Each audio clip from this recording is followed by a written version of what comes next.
Hello aspirants, welcome to Bhagyalaxmi IAS Institute. Today we are going to discuss about APPSC Group 2 PYQs. ఇది part 2 అండి. So మనము first question తీసుకుంటే ఇక్కడ question number 5. Where is the international tsunami information centre located?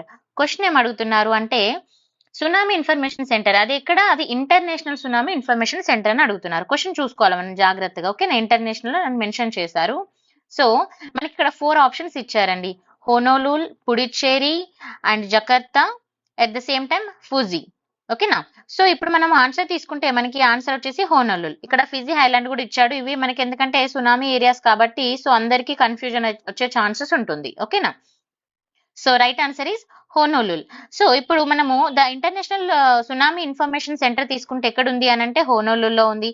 మరి ఇది ఏంటి అని అంటే హబ్ ఆఫ్ సునామీ మానిటరింగ్ కి ఒక హబ్ అండి. ఓకేనా, next come to the location and establishment. So మరి అక్కడే ఎందుకు పెట్టారు, ఎక్కడ పెట్టారో లొకేషన్ ఏంటి తీసుకుంటే మనం ఆల్రెడీ చూసాం. ఇది ఎక్కడ ఉంది? హోనోలుల్ అనేది హవాయిలో ఉంది. ఓకేనా, సో మరి ఇది ఎప్పుడు ఏర్పాటు చేశారు అని అంటే 1965 లో ఏర్పాటు చేయడం జరిగింది, నవంబర్ లో. అండ్ దీనిలో మరి ఎవరెవరు ఉంటారు, ఎవరెవరు దీనికి సపోర్ట్ గా ఉండి వర్క్ చేశారు అని అంటే intergovernmental oceanographic commission, IOC. ఓకేనా, ఐఓసి. అండ్ ఇంకోటి ఏంటండి, united nation educational scientific cultural organisation. ఈ రెండు కూడా సపోర్ట్ గా ఉన్నవి. అండ్ తర్వాత సునామీ. అసలు సునామీస్ తీసుకుంటే అసలు సునామీస్ అంటే ఏంటి, ఏ విధంగా వస్తాయి, ఎక్కడ వస్తాయి అని మనం చూసుకుంటే సెస్మైక్ ఓషన్ ఫినామినా. ఓకేనా, సో దీని ఆరిజిన్ తీసుకుంటే ఇక్కడ మనము వరల్డ్ సునామీ డే కూడా సెలబ్రేట్ చేసుకోవడం జరుగుతుంది. సెలబ్రేషన్ అంటే ఇదేదో పండగని సంతోషమైందని కాదు, ఇది అందరికీ అవేర్నెస్. అసలు సునామీ అంటే ఏంటి, దాని గురించిన ఒక అవేర్నెస్ అందరికీ తెలియడానికి తీసుకురావడం జరిగింది అన్నట్టుగా. ఓకేనా, సో ద మెయిన్ కాజ్ తీసుకుంటే ఇక్కడ సెస్మైక్ వేవ్స్ అది ఎప్పుడు మనకి ఇది ఎక్కడ జనరేట్ అవుతుంది అంటే అండర్ సీ. ఓకేనా, సీ కింద మనకి జనరేట్ అవుతుంది. ఏ విధంగా జనరేట్ అవుతుంది మరి వాటర్ లో అని అంటే ఎర్త్ క్వేక్స్ కానీ వాల్కనిక్ ఎరప్షన్స్ కానీ జరగడం వల్ల ఈ సునామీస్ అనేవి ఏర్పడడం జరుగుతుంది. నెక్స్ట్, సో మరి వరల్డ్ సునామీ డేని ఎందుకు సెలబ్రేట్ చేసుకుంటారు, ఎప్పుడు సెలబ్రేట్ చేస్తారు అని అంటే November 5th చేస్తారండి. సో ఈ రోజు. అండ్ ఇది ఎందుకు అని అంటే dedicated to the raising of awareness. నేను చెప్పాను కదా, awareness about the tsunami risk and preparedness. Tsunami risk అంటే సునామీ గురించి అవేర్నెస్ కల్పించడానికి. ఒకవేళ సునామీ వచ్చే ఛాన్సెస్ ఉంది అని అంటే ఇప్పుడు ప్రజల్ని అక్కడ నుంచి వేరే ప్లేస్ కి తరలించడము, వాళ్ళలో అవేర్నెస్ కల్పించడము, ప్రొటెక్షన్ కోసం చేస్తారు కదా. సో ఇలాంటి అవేర్నెస్ కల్పించడం కోసం ఇది తీసుకురావడం జరిగింది. తర్వాత హవాయి తీసుకుంటే హవాయి ఎక్కడ ఉందని మనకి లొకేషన్ వచ్చేసి యుఎస్ స్టేట్ లో ఇది ఉంది. ఎక్కడ? Pacific Ocean. Okay, next come to the next question. Which out of the following does not lead to floods? ఓకేనా, does not lead to floodings అంటే ఏంది, మనకి ఇక్కడ వరదలు రాకుండా వరదలకి రీజన్ కాదు కిందలో ఏది అని అడుగుతున్నారు. సో ఫస్ట్ చూద్దాం, melting of snow and ice. So snow and ice మనం తీసుకుంటే అది మెల్ట్ అయితే ఏమవుతుందండి, సింపుల్ గా వాటర్ లెవెల్ అనేది పెరుగుతుంది, వరదలు వస్తాయి. So this is wrong answer. Next lack of vegetation. So ఇది అందరికీ క్వశ్చన్ మార్క్, నేను ఎక్స్ప్లెయిన్ చేస్తాను. తర్వాత బ్రోకెన్ డ్యామ్స్ బద్దలైపోతున్నాయి. సో ఏమవుతుంది, సింపుల్ గా డ్యామ్స్ తెగిపోతే వాటర్ అనేది పెరుగుతుంది, తర్వాత వరదలు అనేవి వస్తాయి. తర్వాత బయోలాజికల్ డిజాస్టర్. ఇప్పుడు ఈ రెండిట్లలో ఆన్సర్ ఉంది.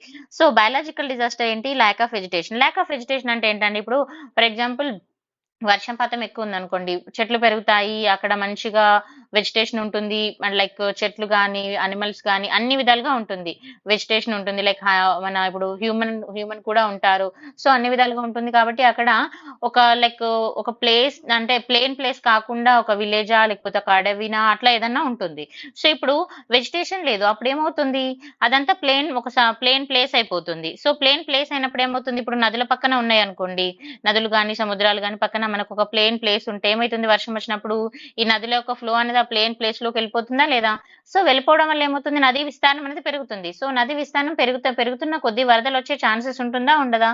సో అలా ఆటోమేటిక్ గా ఉంటుంది. సో అందుకే ల్యాక్ ఆఫ్ వెజిటేషన్ కూడా మనకి రాంగ్ ఆన్సర్. మరి రైట్ ఆన్సర్ ఏంటంటే బయాలజికల్ డిజాస్టర్. ఓకేనా, so biological disaster do not floods to the flooding. Okay, do not lead to the flooding. Next melting of snow ఇందాక చెప్పాను కదా, స్నో మెల్ట్ అయితే ఏమవుతుంది, మనకి వాటర్ లెవెల్ అనేది ఇంక్రీజ్ అవుతుంది, సో వరదలు వస్తాయి. తర్వాత ల్యాక్ ఆఫ్ వెజిటేషన్ వల్ల ఏమవుతుంది, సాయిల్ ఎరోషన్. నేను చెప్పాను, సాయిల్ ఎరోషన్ జరుగుతుంది. అప్పుడు ఏమవుతుంది మనకి సారీ బౌండరీస్ ఆఫ్ రివర్స్ అనేవి పెరుగుతాయి. సో అప్పుడు ఏమవుతుంది, increasing the leads of floats వచ్చే ఛాన్సెస్ ఎక్కువగా ఉంటుంది. నెక్స్ట్ బ్రోకెన్ డ్యామ్స్ బ్రోకెన్ అవ్వడం వల్ల ఏమవుతుంది, సడన్ ఫ్లోట్స్ అనేది రావడం జరుగుతుంది. Okay, so this is the answer. Next ఇందులోనే మళ్ళీ ఎక్స్ప్లెనేషన్ చూద్దాం. ఫ్లోట్స్ కాజెస్ అండ్ కాంట్రిబ్యూషన్ అసలు ఏ విధంగా వస్తాయి, జనరల్ గా తీసుకుంటే కూడా ఏంటి మనకి స్నో మెల్ట్ అవ్వడం, ఐస్ మెల్ట్ అవ్వడం ఇలాంటివి రీజన్స్ అయితే, తర్వాత రివర్ బాడీస్ అనేవి ఎక్స్టెండ్ అవ్వడము. ఓకేనా, సో ఇంకోటి ఏంటి, మనకి డ్యామ్ ఫెయిల్యూర్ అవ్వడం వల్ల ఏమవుతుంది, సడన్ ఫ్లోట్స్ రావడం, ఇది చాలా డేంజరస్ అన్నట్టుగా.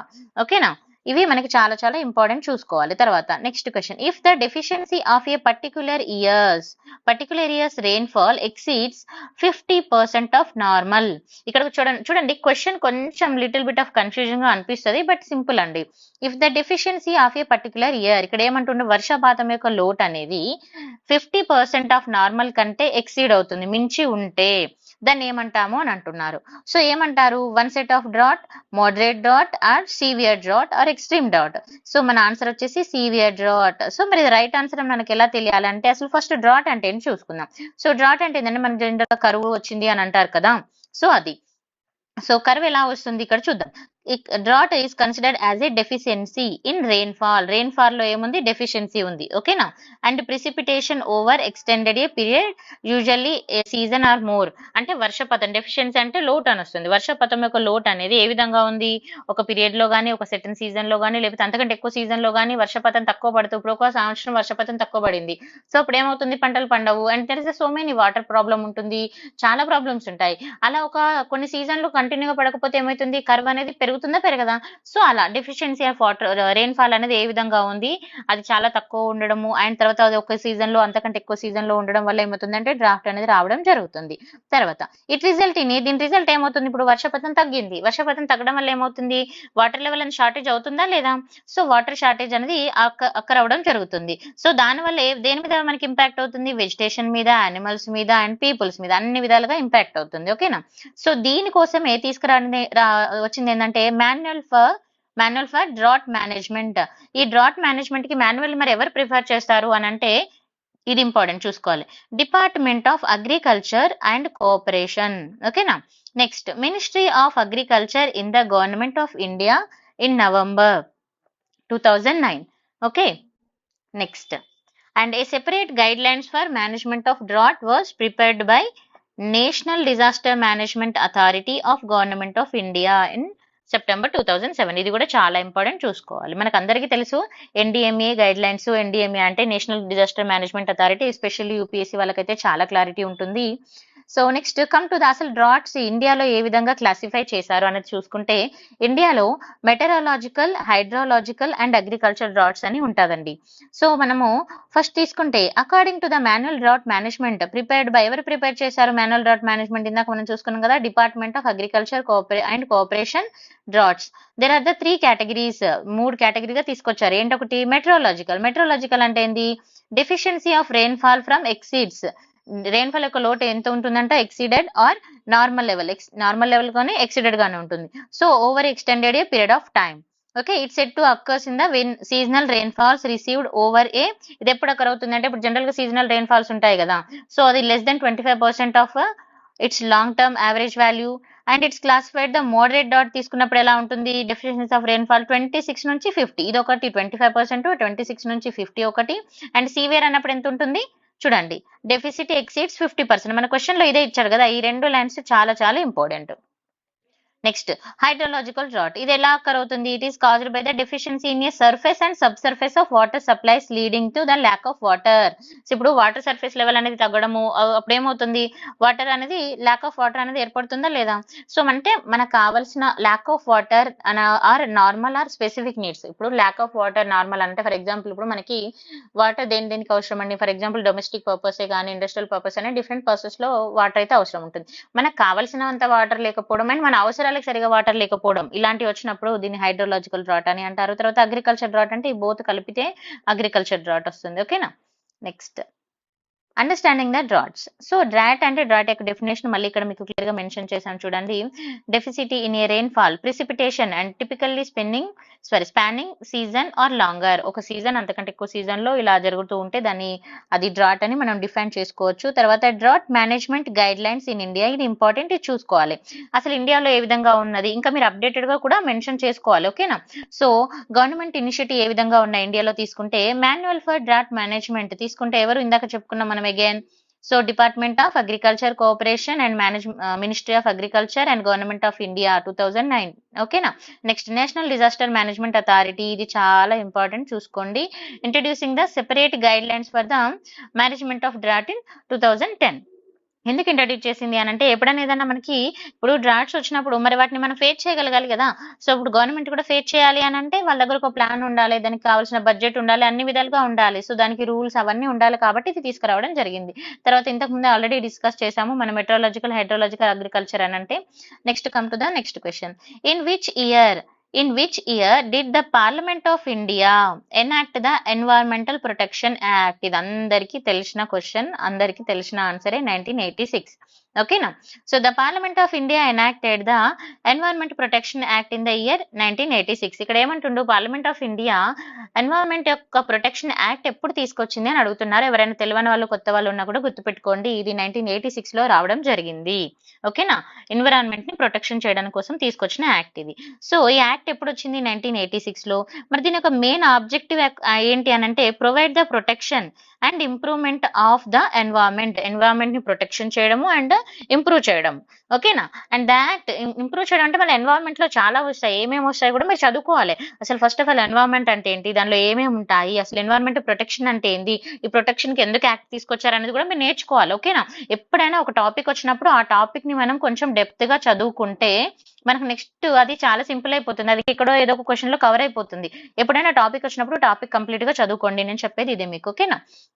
నెక్స్ట్, ద యాక్ట్ ఎంపవర్స్, ఎవరు ఎంపవర్ చేస్తారు, central government to establish the authority with the mandate of preventing environmental pollution. ఎందుకనండి, ఎన్వైరన్మెంట్ లో ఉన్న పొల్యూషన్ ని ప్రివెంట్ చేయడానికి, in all its forms to tackle the specific environmental problems and peculiar to different parts of the country. ఓకేనా. And the act was amended in 1991. ఎప్పుడు amend చేశారు మళ్ళీ అంటే 1991 లో. ఈ యాక్ట్ ఇది మొత్తం చదువుకోండి మీరు. ఓకేనా. ఈ డేటా కూడా మీకు మొత్తం మన శంకర్ ఐఎస్ బుక్ లో కూడా అవైలబుల్ గా ఉంటుంది. బెస్ట్ గా అంటే డిఫరెంట్ సోర్సెస్ లో ఉంది, లేదని కాదు, మీరు ఎక్కడి నుంచైనా చదువుకోవచ్చు, గూగుల్ నుంచి కూడా చదువుకోవచ్చు. అండ్ తర్వాత ఎన్వైరన్మెంట్ సేఫ్ గార్డ్ చూడండి, environment protection act 1986. So legislation for the environmental protection. So ఏముందండి మనకి ఎన్వైరన్మెంటల్ ప్రొటెక్షన్ యాక్ట్ 1986. మరి main purpose of this act ఏంటి అని అంటే, enhancing and safeguarding the environment ని ప్రొటెక్షన్ చేయడము అండ్ సేఫ్ గార్డ్స్ ప్రొవైడ్ చేయడము. The primary goal of this act తీసుకుంటే protection and enhancement of environment. ఓకేనా. నెక్స్ట్, ఎంపవరింగ్ ద అథారిటీస్ ని ఏ విధంగా ఎంపవర్ చేయడము. The act grants the authority to the central government to establish a bodies and tasked with the prevention of various forms of environmental pollution and addressing the specific environmental challenges unique to the different regions of the country. So ఇది ఇక్కడ main authority ఏం చెప్తుంది అంటే చూడండి, preventing the various form of different types of environmental pollutions ఉన్నాయి, water పొల్యూషనే కానీ, air పొల్యూషనే కానీ. ఓకేనా. సో బయాలజికల్ ఇలా డిఫరెంట్ టైప్స్ ఆఫ్ మనకి ఎయిర్ పొల్యూషన్స్, మన ఎన్వైరన్మెంటల్ పొల్యూషన్స్ అయితే ఉండడం జరిగింది. సో అలా డిఫరెంట్ టైప్స్ ఆఫ్ ఏమున్నాయి, ఫస్ట్ వాటిని అడ్రస్ చేయాలి, అంటే వాటిని ఫైండ్ చేయాలి. ఏ టైప్ ఆఫ్ పొల్యూషన్ ఎక్కువగా ఉంది, ఏరియాలో ఎక్కువగా ఉంది, ప్రజెంట్ పొల్యూషన్ లో ఏ టైప్ ఆఫ్ ఎక్కువగా ఉంది. ప్రజెంట్ మనందరికీ తెలిస్తే ఎయిర్ పొల్యూషన్ కూడా చాలా ఎక్కువగా ఉంది. ఇప్పుడు మనము మనం మంచి అంటే మేజర్ సిటీస్ లోకి వెళ్ళినప్పుడు ఫస్ట్ భయపడేది ఏంటంటే, అమ్మో అక్కడ ఎయిర్ పొల్యూషన్ బాగుంటుంది అని భయపడతాం. సో అలాంటివి వాటిని అడ్రస్ చేసి వాటి ఛాలెంజెస్ ని తీసుకొని వాటికి సొల్యూషన్స్ ని ప్రొవైడ్ చేయాలి, అవునా కదా. సో అలా తర్వాత దీని అమెండ్మెంట్ 1991 లో కూడా జరిగింది. ఇంకా రిమైనింగ్ డీటెయిల్స్ మీరు చదువుకోండి, నేను కొంచెం మెన్షన్ చేశాను. ఇంకా క్లియర్ గా చదువుకుంటే మీకు ఇంకా మంచి ఐడియా వస్తుంది. ఓకేనా. నేను as per the my best ఇచ్చాను, ఇంకా కొంచెం కూడా డీటెయిల్ గా చదువుకోండి మీరు. అంటే లైక్ ఇప్పుడు పొల్యూషన్ లో టైప్స్ ఏమున్నవి, ఒక్కొక్క పొల్యూషన్, ఇప్పుడు వాటర్ పొల్యూషన్ యాక్ట్, సో ఇంకా ఎయిర్ పొల్యూషన్ కి ఇంకా ఇది కాకుండా మనకి కొన్ని ఉంటాయి, కాప్ అని ఇలా కొన్ని మీటింగ్స్ జరుగుతాయి కదా. సో వాటి గురించి కూడా చదువుకోవాలి. ఓకే నా COP 27 రీసెంట్ గా జరిగిన వాటిని కూడా చూసుకోవాలి. దానిలో వాళ్ళు ఏ నిర్ణయాలు తీసుకున్నారు, ఎలాంటి నిర్ణయాలు తీసుకున్నారు పొల్యూషన్ ని కంట్రోల్ చేయడానికి అనేది కూడా మనం చదువుకుంటే మనకి న్యూస్ కి రిలేటెడ్ గా ఉంటుంది, కాబట్టి మీకు అప్డేటెడ్ గా ఉంటుందండి. ఓకేనా. Next come to the 9th question. Is the state animal of Andhra Pradesh. ఇక్కడ ఏమంటున్నాడు చూడండి, ఆంధ్రప్రదేశ్ యొక్క స్టేట్ అనిమల్ ఏది అని అడుగుతున్నారు. సో ఏదండి ఇక్కడ మనకి mithun, black buck, sangai and elephant. So right answer is black buck. So నేను ఇక్కడ మీకు ఆంధ్రప్రదేశ్ క్యాపిటల్ అండ్ దాని ఎంబ్లమ్స్ అన్ని క్లియర్ గా ఇచ్చాను, ఒకసారి చూసుకోండి. క్యాపిటల్ వచ్చేసి అమరావతి, ఎంబ్లం పూర్ణ అండ్ ఇది మనం జనరల్ గా మాట్లాడుకునేది ఎంబ్లం పూర్ణఘటం అండ్ సాంగ్ వచ్చేసి మా తెలుగు తల్లి, డాన్స్ వచ్చేసి Kuchipudi and state animal black buck, state bird rose ringed parakeet and state fish mud fish and state flower jasmine, state fruit mango. So ఈ విధంగా మీకు అన్ని నేను ప్రొవైడ్ చేశాను. స్టేట్ ట్రీ వచ్చేసి నీమ్ అండ్ స్టేట్ స్పోర్ట్స్ వచ్చేసి kabaddi and mithun is the state animal of Nagaland and sangai is the state animal of Manipur. అంటే ఇక్కడ మీకు ఆల్రెడీ రెండు రిపీటెడ్ గా వచ్చాయి. ఇలాంటి ఏమైనా వచ్చినప్పుడు మనము అంటే కొన్ని మనకు మన స్టేట్ కి వేరే స్టేట్ కూడా సేమ్ ఉంటాయండి. అలాగని ఇది ఓన్లీ ఆంధ్రప్రదేశ్, ఇది ఓన్లీ తెలంగాణ, ఇది ఓన్లీ మణిపూర్, ఇది ఓన్లీ నాగాలాండ్ మాత్రమే కాదు, కొన్ని కామన్ గా కూడా ఉంటాయి, అవి చూసుకోవాలి మనం. ఓకేనా? ఎందుకంటే మనకి MCQ లో క్వశ్చన్స్ కన్ఫ్యూజ్ చేయడానికి కూడా ఇస్తారు ఇలాంటివి, మనం మంచిగా జాగ్రత్తగా చూసుకోవాలి. నేను ఇక్కడ మళ్ళీ మీకు రికాప్ చేశాను చూడండి. కల్చరల్ రిచెస్ తీసుకుంటే మనము మన ఆంధ్రప్రదేశ్ లో తీసుకుంటే ఏముంటుంది, కూచిపూడి. తర్వాత ఫ్లోరా ఫనా తీసుకుంటే ఏమేమి ఉన్నవి అండ్ మెయిన్ గా ఎస్పెషల్ గా స్టేట్ ట్రీస్ గానీ ఫ్రూట్స్ గానీ లైక్ ఫ్లవర్స్, ఫిష్, ఇవన్నీ కూడా నేను ఇక్కడ మెన్షన్ చేశాను. అండ్ స్టేట్ స్పోర్ట్స్ కూడా చూసుకోవచ్చు మీరు, కబడ్డీ. తర్వాత డిస్టింక్టివ్ స్టేట్ అనిమల్స్ మీకు ఏమేమి ఉన్నాయో మెన్షన్ చేసిన తర్వాత నెక్స్ట్ క్వశ్చన్.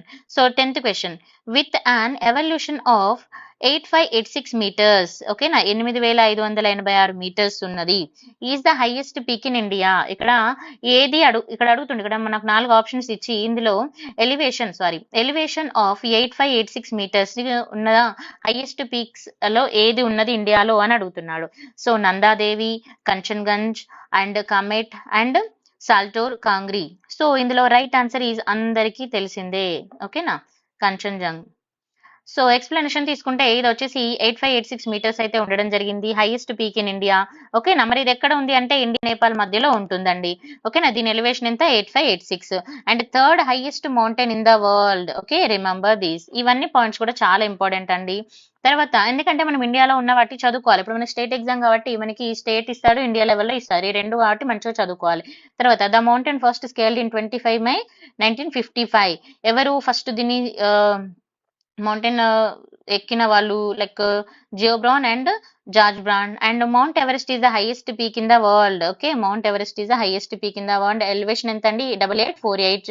అండ్ తర్వాత mount K2 is the second elevation and Nanda Devi is the second highest mountain in India. ఓకేనా, 7816 and it is located in Chamoli, Uttarakhand లో ఉంది. ఓకేనా, తర్వాత కామెంట్ వచ్చేసి second highest peak in Garhwal, okay, region after the Nanda Devi తర్వాత ఇది వస్తుంది, ఇది వచ్చేసి 7756. అండ్ సాల్టోర్ వచ్చేసి highest peak in the Saltoro mountains, ఇది ఎక్కడ ఉందండి, కరకోరం రేంజ్. ఈ పాయింట్స్ అన్ని వెరీ వెరీ ఇంపార్టెంట్, ఒకసారి స్లైడ్ ఆపేసి మళ్ళీ చదువుకోండి. తర్వాత majestic peaks in India and beyond తీసుకుంటే ఇప్పుడు మనకి కంచన్జంగా అయితే India is the highest peak అని చెప్తాము. దీని ఎలివేషన్ గురించి మనం చదువుకున్నాము. బార్డర్స్ ఏమేమి టచ్ అవుతున్నాయో కూడా చూసుకోవాలి, ఇండియా నేపాల్ బార్డర్ టచ్ అవుతుంది. ఓకేనా, సో ఈ విధంగా మీకు నేను ఇంకా రిమైనింగ్ డేటాను ప్రొవైడ్ చేశాను, ఇంపార్టెంట్ డేటానే మీకు క్లియర్ గా ఇక్కడ మెన్షన్ చేసి అయితే ప్రొవైడ్ చేశాను, చూసుకోండి, మీకు చాలా యూస్ఫుల్ గా ఉంటుంది. ఓకే అండి, థ్యాంక్ యూ ఫర్ వాచింగ్. మీకు ఈ వీడియో నచ్చినట్టయితే లైక్, షేర్ అండ్ సబ్స్క్రైబ్ చేయండి, మీ ఫ్రెండ్స్ కి కూడా షేర్ చేయండి. ఎందుకంటే APPSC PYQs కూడా ఇప్పటి వరకు చాలా తక్కువ ఎక్స్ప్లెనేషన్ తో ఉన్నాయి, చాలా మందికి అయితే యూజ్ అవుతుంది. సో మనకు కూడా బెనిఫిటెడ్ గా ఉంటుంది, నాకు కూడా కొంచెం మోటివేటెడ్ గా ఉంటుంది. ఓకే అండి, thank you so much for watching. Next వీడియోలో కలుద్దాం మళ్ళీ. ఎవరికైనా ఏదైనా డౌట్స్ ఉన్నా కూడా మీరు మనకి కామెంట్ లో అడగొచ్చు. అండ్ నేను మీకు మన టెలిగ్రామ్ ఛానల్ కూడా ప్రొవైడ్ చేశాను, డైలీ MCQs కూడా మనం ప్రొవైడ్ చేసాము and at the same time test series కూడా ప్రొవైడ్ చేసాము. ఇంట్రెస్టెడ్ ఉన్న వాళ్ళు మీరు మన టెలిగ్రామ్ ఛానల్లో జాయిన్ అవి కూడా చూసుకోవచ్చండి. Thank you.